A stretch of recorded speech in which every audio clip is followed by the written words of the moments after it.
Catus, Maximus here, this time with a quick review of this promotional product. This is Vevor's 20-ton portable hydraulic power kit. This is a push kit, not a pull kit. It's a 20-ton one, so it doesn't come with the spreaders. And it's like 300 bucks. And for a 20-ton, that's like Harbor Freight prices. That's probably why they painted it orange. I appreciate Vevor sending this to me, but it had a disappointing aspect with the cylinder here. And let me just show you that right now, actually. I'm going to be interjecting this pretty early in the video. I just did my little intro, but I was noticing on this piston that I was like, why are there exposed threads? I was noticing that there's, well, it's too heavy for a lot of play. This is the guide bushing to keep the piston straight, and also when you reach the end of the travel, it hits this ring. Usually there's a couple of notches, a couple of holes where they torque it down, but this one isn't. This thing was just hand threaded in there, and it wasn't even threaded in all the way. And that's really disappointing, because as you use this, you know, this thing will want to, admittedly it won't be too bad, but still it'll want to get loose. And then if you don't pay attention to it, it can come out and then the whole piston can pop out. I can't believe that they didn't drill a couple holes in this and actually torque down this stop ring here. This doesn't make any sense to me whatsoever. This really needs to be improved, because you can't have that situation here. I'm going to end up using a chisel and making some notches and then tightening it up that way. But that's the biggest disappointment. To tell you the truth, even though it's cheap for a 20-ton, that's really pretty disappointing that this stop ring and guide bushing here, one, is just so darn loose, really not very good tolerances there, and the other fact that it's just hand threaded in. It's actually not torqued in at all, which is pretty sour. So I was, able to deal with it. To tell you the truth, you're not supposed to use files as chisels. But in this case, I need to somehow make a notch in this ring, which is difficult when it's already around the piston. And files are super duper duper hard. So the corner of the file I was actually able to take and just hammer against the edge of the file. I should show it this way, to make a little notch in the steel. And then I was able to use this drive punch, now that I had a notch, to tap this in and to get it to torque down. And I will mention that in my message to Vevor, that it's really disappointing that this collar is loose like that. That's just not acceptable on a piece of hydraulics. Now I got that squared away, I did want to, stupid hose is in the way, show that they do have a red line, a marking, when it does get to the limits of its travel. Cutting back to the segment, that's why it looks the same, is because I had already set up, was testing the piston out when I discovered that this support bushing, it's tightened up a little bit. Part of the looseness was a combination of that ring being loose as well as play.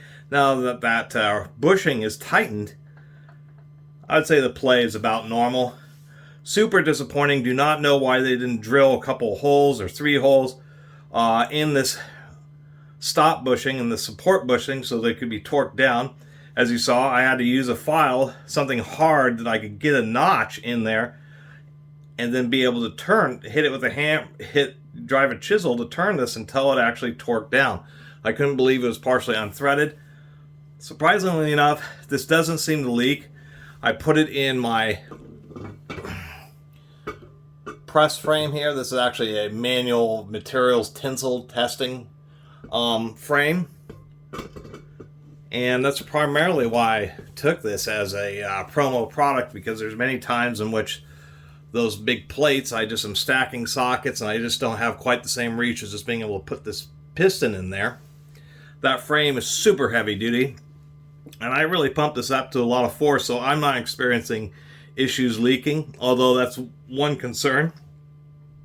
If you buy any of these, whether it's the Vevors, Harbor Freight, cheap ones off of Amazon, the first thing you're going to want to do is try to put as much pressure as you can on the piston pumping out to make sure that the pump doesn't leak, to make sure you don't have leaks in the piston, leaks in the fittings. Surprisingly enough, I'll take the bushing issue. I mean, it was a free product,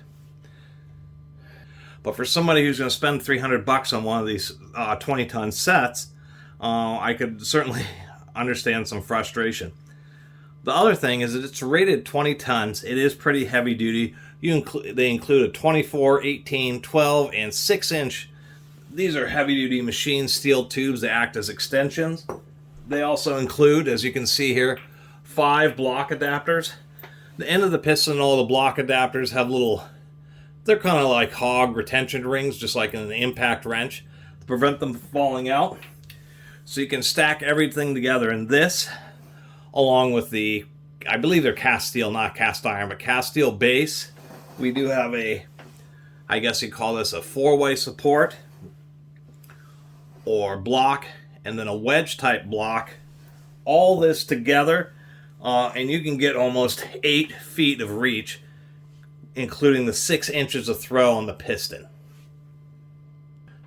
Which means, you can put it on, block it up. These are used actually quite often in construction to do leveling operations, whether it's decks, porches, even corners of houses. You can get it under their house, block this up however you need to, and usually they have steel plates to support the load. You can't just put tons of pressure in a piece of wood on a small circle like that.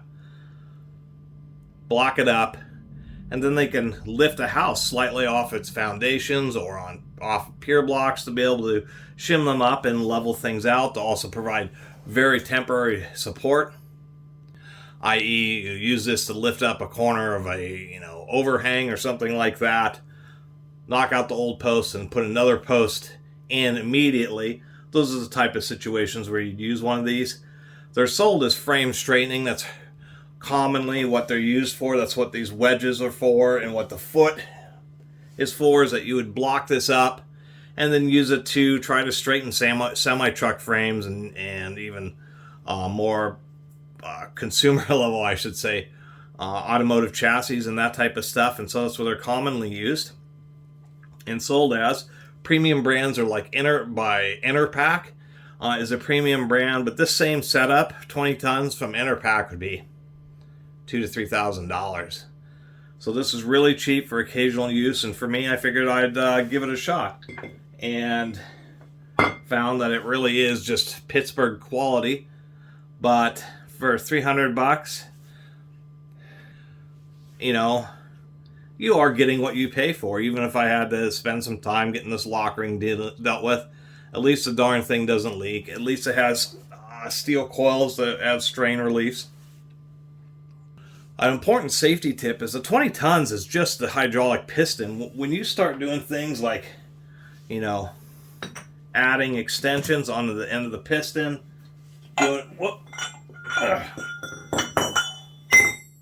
doing things like setting the piston up on this foot,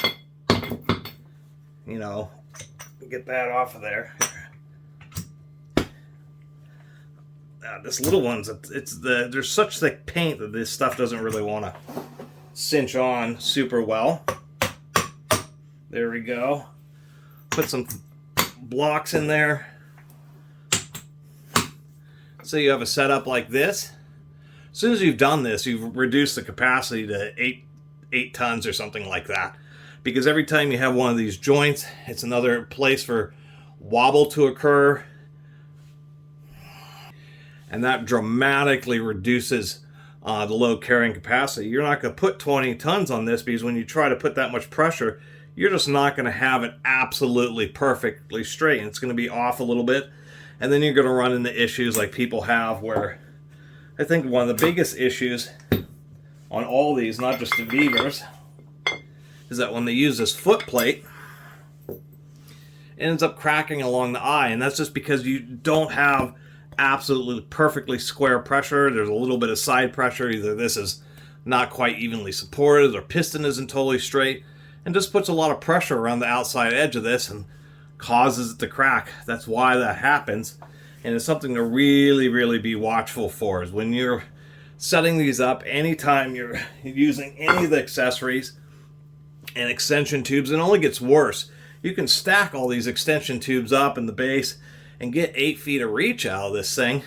But with 8 feet of reach, you're only getting 2 tons of real usable force. It will push harder than that because it's a 20-ton piston, but it is sure dangerous. I mean, the walls of these tubes, that's not going to take 40,000 pounds of off-angle pressure. So I really need to emphasize that kind of safety thing.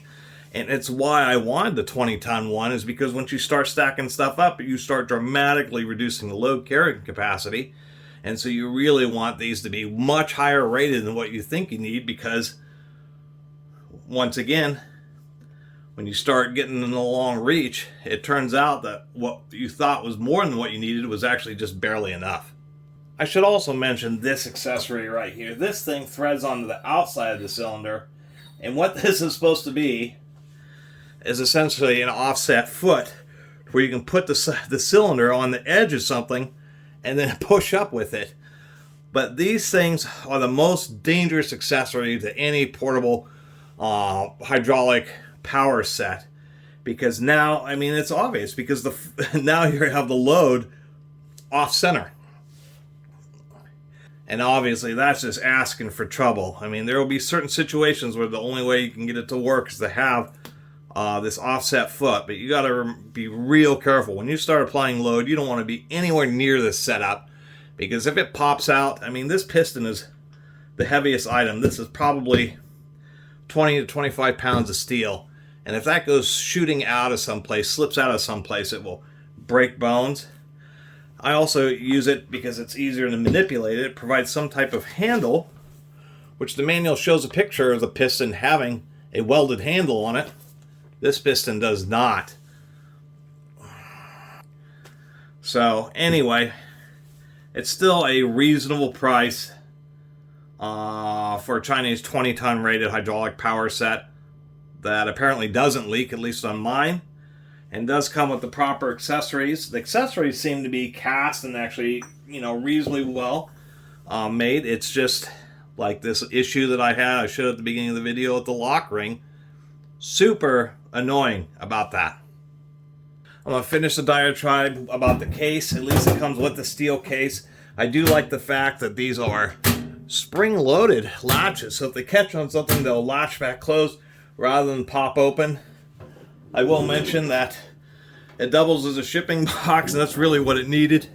This thing was dropped off the loading dock, and I actually pounded it flat. This whole side was just pushed out from being kicked off the loading dock and having 90 pounds of steel just pound against the side of this case. Double handles. Actually even broke a couple of the spot welds. But nonetheless, at least it's a steel case. One thing that I thought was odd is I was initially inspecting it, trying to figure out why on earth it had these holes. And I had an ill-conceived idea. It included these casters. And the sheet metal is thin. There's no reinforcing around the corners. You're going to put casters on this with 90 pounds of steel. If this is just in a shop and you're using it for, it's like a welding shop, and you're using it for alignment and assembly work, where you're not really lifting this case up or taking it anywhere, it's the only time these casters would be any good. But if you're somebody who's actually taking this out on the job sites, anything like that, rolling across rough ground, these casters are just going to fail. You're going to put this in the bed of the truck. It's 90 pounds. You're going to be setting it down hard on the ground, maybe even dropping it.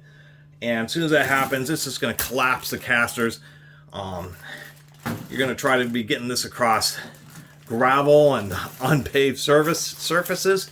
Casters aren't going to do you any good in that situation. All they're going to do is actually be a hindrance and catch on stuff. So in my case, I'm not going to be installing the casters.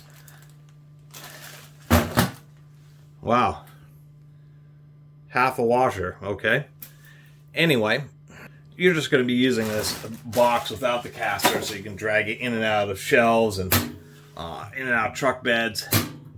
Otherwise, it's just a metal box, and provides enough robustness for this thing to successfully arrive to you during shipping. Had a bunch of styrofoam, which was pretty broken up, but it generally prevented the parts from hitting each other and banging into each other. Other than that, I don't have a whole lot else to say about this Vevor product. I appreciate them sending it to me as a promo product. But once they, the magnetic drill they sent me that I reviewed like a week ago or whenever that was, 2 weeks ago, seemed to be actually pretty well made, pretty nice. But this hydraulic power set here, they're hitting too low of a price point. It's just too rough. I mean, it will work, but not having the handle welded on the cylinder, having the loose guide and stop bushing on the cylinder. The fact that I read a bunch of reviews of this, and it seems to be the same manufacturer for the Moforn and a lot of these 20-ton power pack sets, is there's a lot of issues with leaking. Seems to be about 10-15% failure rate. So if you do get one of these, I mean, you're saving a couple $1,000s off of a professional brand, and knowing that it's just not made for quite the same level of service or service duty or quality. But if you're only using something like this occasionally, then yeah, that's money you can put towards something else, and that's why I appreciate reviewing it. This is not something I'm going to be using on a daily or weekly basis. Mainly, it will be using the piston itself in my press frame to do as an alternative for pressing duties and occasional construction work. But if you're a contractor who does a lot of leveling operations, the only time you'd buy something like in this price range for this capacity is just when you're starting out. But you're going to end up wanting to get an inner pack or something that's really a professional grade once this tool has made you enough money, and that's really purpose for it. Weekend warriors, occasional use. And if it's a tool that makes you money, then you're going to have to reinvest in the nicer tools later on. That's the best thing I can really say about this Vevor 20-ton hydraulic power set. Anyway, really appreciate everybody who's been watching. Subscribe, and I'll see you next time.